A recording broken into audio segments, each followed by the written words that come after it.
þetta er svakalega erfið spurning. Mér finnst jafnrétti vera eitt af þessum hugtökum sem þú getur lagt svo margvíslega merkingu í það, en svona stutt á einfalda svarið þá finnst mér jafnrétti vera þegar allir hafa sömu tækifæri og sömu hvatningu til þess að prófa sig áfram hvað varðar þá hæfileikar sem þeir búa yfir, þær væntingar sem þeir hafa og þrá.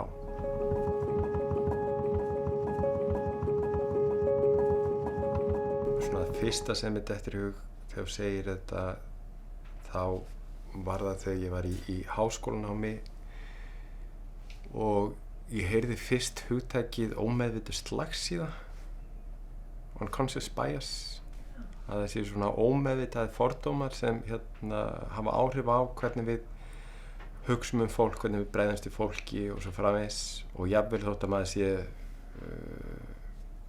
meðvituð manneskja jafnrétti og vilji breyta rétt, þá er þetta eitthvað sem bara er þarna og við höfum ekki stjórn á. Svoleiðis að ef maður nálgast jafnrétti út frá þessari vitneskju, þá sér maður að það er ekki nóg að hugsa bara vel og ætla að vera jafnrétti sinnaður, heldur þá þarf maður að fara í svona stórtækari breytingar, vera með einhver svona verkferla og ráðast í einhver svona stjórnskipunarlegt batteri.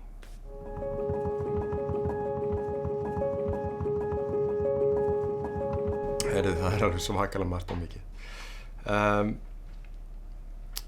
En ef við ættum að nefna bara eitthvað eitt sem ég held að eigi eftir að gagnast okkur í baráttunni til þess að fara í átt að jafnrétti. Ég held að við náum aldrei fullkomnu jafnrétti, en ég held að við getum alltaf færst nær og nær því, en af því að jafnrétti er svona hugtak sem breytist, þá held ég að við séum sífellt að fara að elta það, en til þess að við getum elta þá þurfum við fyrst og fremst vitundavakningu það að það sé eitthvað til þess að berjast fyrir og það sé til leiðir til þess að berjast fyrir meira jafnrétti.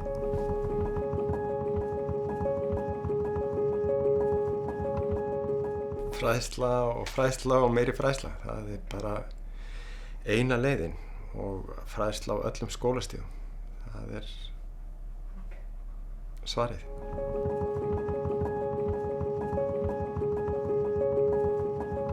Ég berst fyrir þáttöku bara flestra, því fleiri því betra, fyrir bara bættum heim. Það er eiginlega það sem ég vinn við alla daga og gerir síðan í frístundum mínum.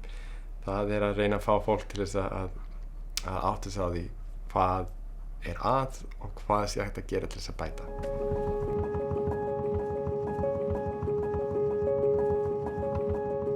Kannski ákveð þessa vitneskju að við erum á réttri leið.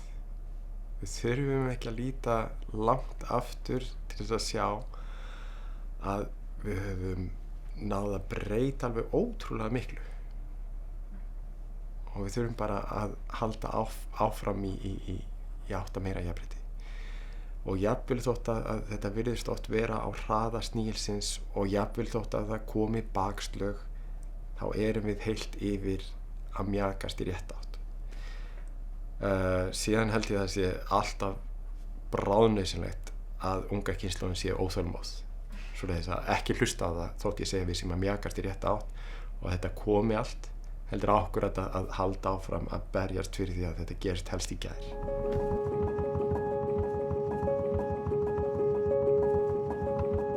Mér finnst bara borðleggjandi að þetta sé samhangandi málaflokkar. Mér finnst jafnréttisbaráttan eiga að vera víð, og ef við tökum eitt málefni út fyrir sviga þá erum við bara að tapa akkurat þessum krafti sem felst í svona breiðfylkingu.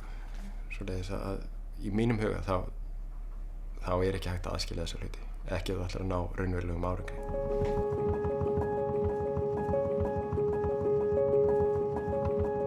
Jafnréttisbaráttan hefur mjög gjarnan verið svo að fókusera á þann hóp sem hallar meira á. Svoleiðis að karlar hafa mjög gjarnan líta á þetta sem eitthvað sem kemur þeim ekki við. Þetta málefni kvenna, þetta málefni hinsegin fólks, þetta málefni höfumstökkra, hinir eiga að vera að sinna þessu. En þá líta þeir oft fram hjá því að sko, það hallar líka á þá út frá þessum staðalmyndum sem eru settar upp karla, og að þeir sem hópurinn sem í ráðandi stöðu hafa alveg gríðarlega mikið vald það að segja hvort að eitthvað ávinnist. Það miklu frekar hlusta á þá úr sinni valdarstöðu heldur en á manneski sem kemur úr þeim stöðum sem hallar á. Svoleiðis að með því að benda körlum á bæði að þetta kemur þeim svo sannlega við og að þeir geta haft gríðarlega mikil áhrif, þá ætti að vera hægt að virkja fleiri.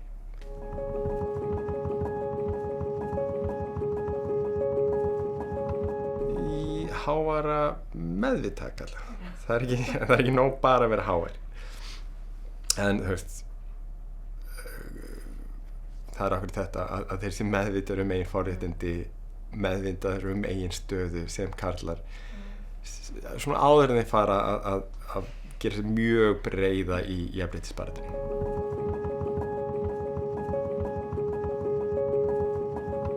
Sko það kannski ákveðið þetta að karlar hafa líka alveg afskaplega gott að því heyra að karlar séu alls konar og þeir megi vera alls konar. Og það ákveðið fjölbreytileikinn innan þessa ramma sem eru allir karlar sem ætti að virka hvetjandi fyrir karla að fá að stíga aðeins út fyrir þetta þrönga box sem okkur körlum oft svona sniðin, og með því að okkur benda á að hugmyndir okkar hvernig karlar eiga að vera eða mega vera, að það sé heftandi fyrir karla, okkur það sem sprengir upp þessa kynjatvíhyggju og fær kannski karla til þess að átta sig á því að þeir mega vera alls konar.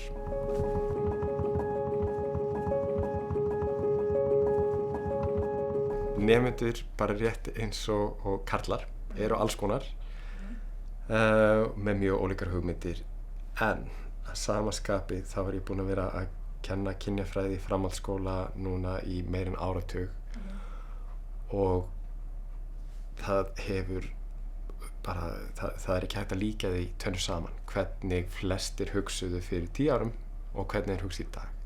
Við erum að fá miklu meðvitari nemendur sem eru miklu meira tilbúnir til þess að leggja sitt á vogarskálunar til þess að berjast fyrir réttlátari heim.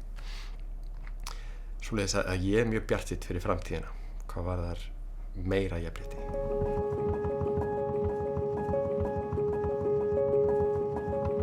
Sko, Ísland hefur verið dálítið í kastljósinu á heimsvísu fyrir mjög góðan árangur í jafnréttismálum.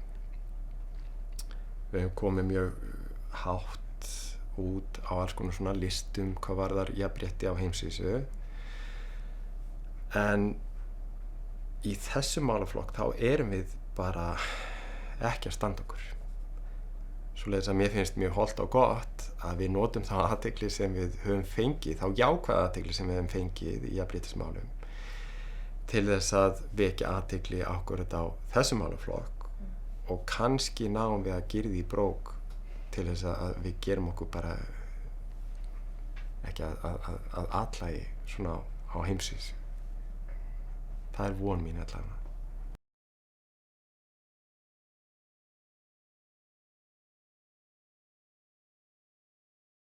Maður kemst ekki hjá því að heyra fólk hrópa nauðgunarmenning. Það hefur verið eitthvað sem við höfum séð núna í næstu áratug, hugtak sem kemur upp aftur og aftur. Það er búið að rannsaka það, og við erum með bara mjög fínar greinar sem sýna hver eru einkenni nauðgunarmenningar, og þetta er hugtak sem er sko búið að rata inn í fræðin. Cancel culture, ég er ekki búinn að sjá nógu svona haldbær rök fyrir því að það sé fyrirbæri yfir höfuð.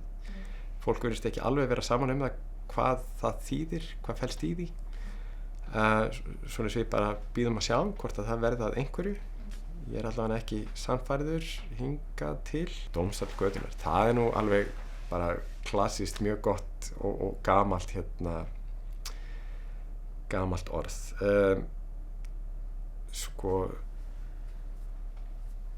Hann auðvitað til og hann virðist vera það sem þolendur eru að leita til hreinlega vegna þess að dómskerfi réttarkerfið hjá okkur ekki að virka sem skyldi. Og maður vildi innilega að það væri betra kerfi en ég skil mjög vel að þolendur skuli leita þarna til þess að fá einhvers konar réttlæti. Að eins og hlutin eru núna þá þeir algjörlega í lama sessi.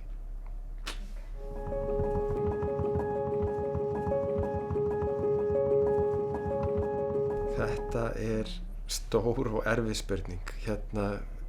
Við verðum að finna einhverja leið til þess að gefa þeim aftur tækifæri á að taka þátt bara í venjulegu samfélagi án þess að vera útskúfaðir. Ekki síst vegna þess að þeir eru bara svo ótrúlega margir. Hvað við getum gert? Við verðum að geta boðið upp á einhvers konar lausn sem felst ekki í svona skrímslavæðingu. Við málum það ekki upp sem óvalandi, óferjandi, hættulega á hverju götuhorni. En hver sú leið ég veit það ekki. Við erum ekki með úrræði eins og Það kannski akkurat þetta við þurfum að fara að hugsa gerendur í þessum málum á annan máta heldur við höfum verið að gera seinustu áratugi. Að þetta eru bara innan gæsalappa venjulegir einstaklingar út í bæ. Þetta ekki einhver skrímsli sem leynast í einhverjum myrkum húsasundum. Þetta eru einstaklingar sem við hittum á hverjum degi alls staðar í kringum okkur. En það kannski akkurat að líta á öðrum augum heldur við höfum gert hingað til og að búa til einhvern farveg fyrir þá til þess að geta komist aftur inn í samfélagið eftir að það hafa sýnt einhvers konar iðrun eða betrumbætur eða eitthvað. Hver sú leið ég veit að við erum svona aðeins að skoða þetta. Það eru svona frábærar hugmyndir sem við erum að prófa. Hildur Fjóla Antonsdóttir hefur til dæmis verið að kynna dálítið svona sáttaleiðina og svona svipaðar hugmyndir hafa verið prófað dálítið í Svíþjóð og svona en ég veit ekki hvernig það virka. Ég ekki með einhverja töfralausn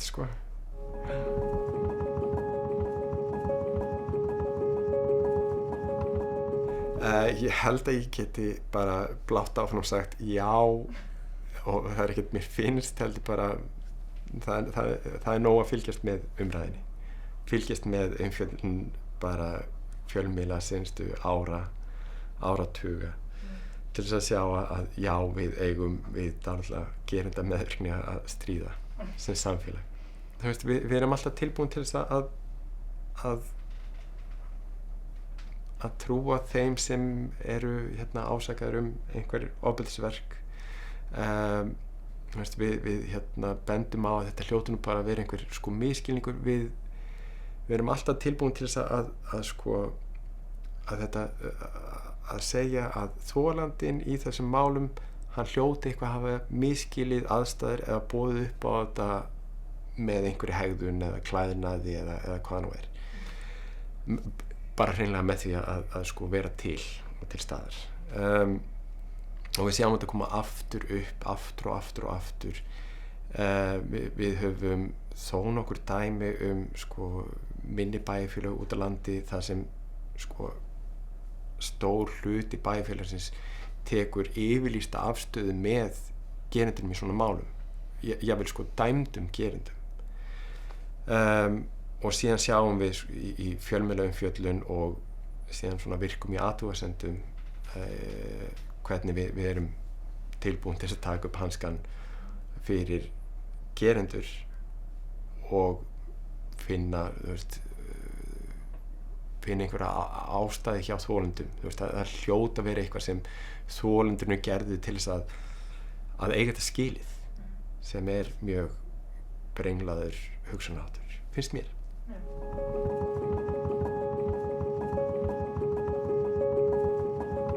Jó og Kolbrún Hrund, við vorum semst að kanna áhrif, við vorum að skoða semst kynlífsmenningu ungmenna.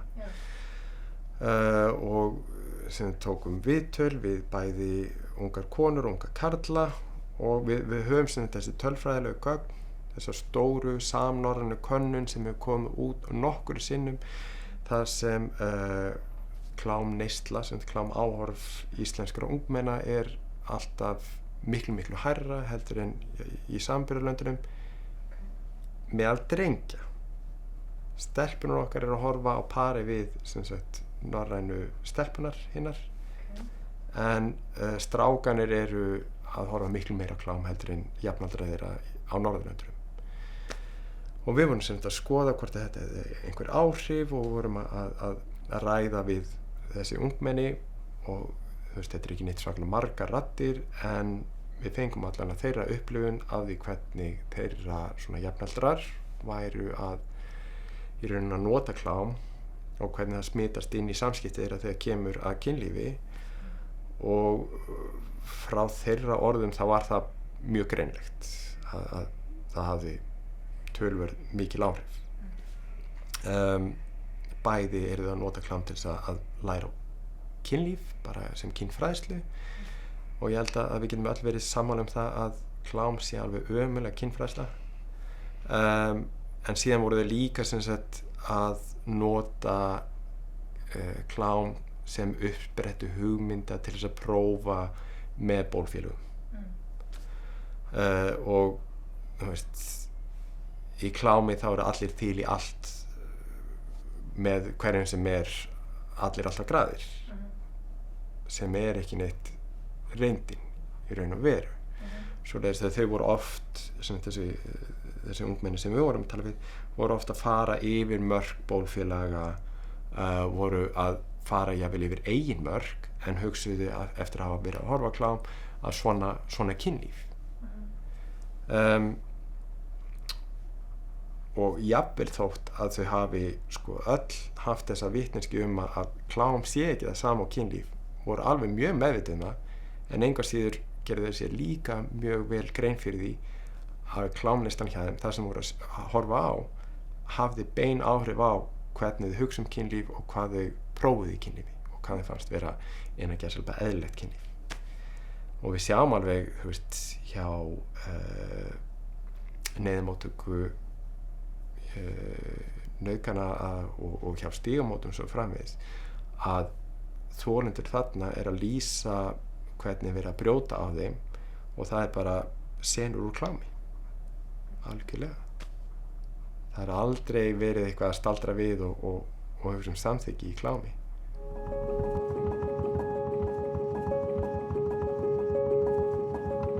Ég vona það innilega. Við þurfum á betri kynfræðslu að halda, en því miður þá ekki allir sammála um það í hverju felst að vera með góða kynfræðslu. Og við þurfum ekki bara að uppfræða unglingarna okkar, heldur þurfum við líka að uppfræða fræðarana okkar.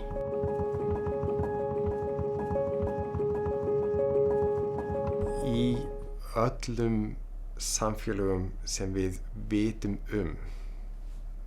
hefur ekki verið jafnrétti. Við erum með nokkur sem svona nærði heldur en önnur, og síðan erum við nokkur sem mjög langt frá jafnrétti. Það ætti að valda okkur ákveðnum svona vonbrigðum að Ísland skuli vera jafnréttisparadís á jörðu miðað við allar mælingar. Það þarf ekki að skoða samfélagið neitt svakalega mikið til þess að sjá að ef þetta paradísin, þá restin ekki neitt frábær. Á öllum stöðum höfum við ákveðna hópa sem líður bara vel í því misrétti sem til staðar. Það eru þeir sem eru bara í ráðandi stöðu, eru þeir sem græða á núverandi ástandi, allavega að vissu leyti. Og síðan eru mjög margir sem halda að ef við breytum hlutunum að staða þeirra eigi eftir að breytast til hins verra. Til dæmis ef það er búið að segja þér alla þennan ævi að bara það að þú hafir fæðst með typpi, það gerir þig merkilegri heldur en einhverja aðra hópa í samfélaginu, og síðan er einhver sem segir nei, það gerir ekkert merkilegri, þá er alveg líklegt að þið finnist það ekki vera svona góð framþróun. En það er okkur þetta að fræða bæði fólk sem fæðist með typpi og alla aðra að kynjakerfið er að halda aftur af því að þú getur fullnýtt þá hæfileika sem þú hefur bara í öllu samfélaginu. Að þá kannski sjá þessir einstaklingar svona hvers virði það er að vinna í átt að jafnrétti.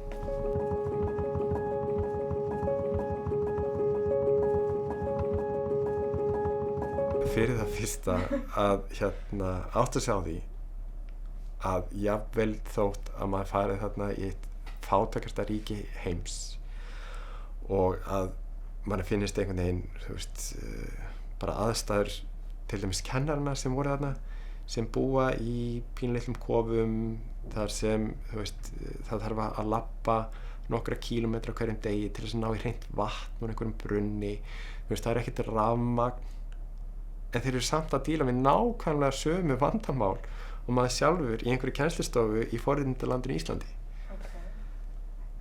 Þeir voru líka að glíma við klámneyslu nemenda í gegnum farsíma, sem ég fannst einhvern veginn svo magnað. Þú ert ekki með rafmagn en nemendur eru samt með snjallsíma.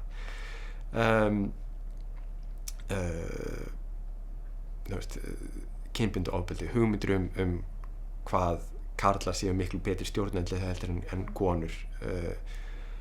Allt þetta einhvern veginn er mjög áþekkt þeim vandamálum sem við erum að glíma við. Og í rauninni þegar maður fer þarna og segir ok, við gerum þetta svona á Íslandi, reynum að kenna þetta svona og þið verða aðlaga þetta að ykkar. Og allt sem maður einhvern veginn nefndi var eitthvað sem þau voru mjög þakklátt fyrir, að því að þau eru að glíma við okkur þetta.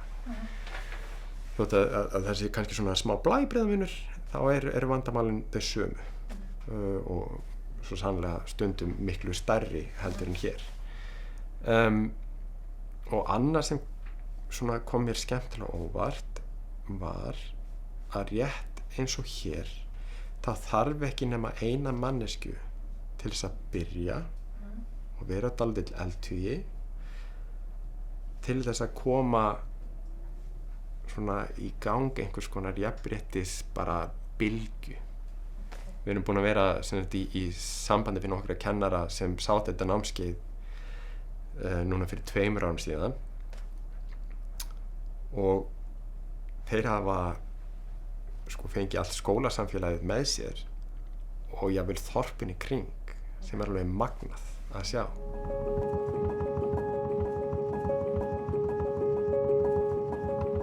Það er alltaf möguleiki að ná meira jafnrétti. En ég held að við náum aldrei að fá alla borð, og það er líka þetta, eins og ég var að segja í byrjun, að jafnrétti er svona hugtak sem fólk leggur sína merkingu í. Svoleiðis að jafnrétti eins og ég sé það fyrir mér þarf ekki neitt endilega að vera jafnrétti eins og þú sér það fyrir þér. Svoleiðis að ég held alveg örugglega að við getum nálgast mína hugmynda jafnrétti, en ég veit ekki hvort við getum nálgast þína hugmynda jafnrétti.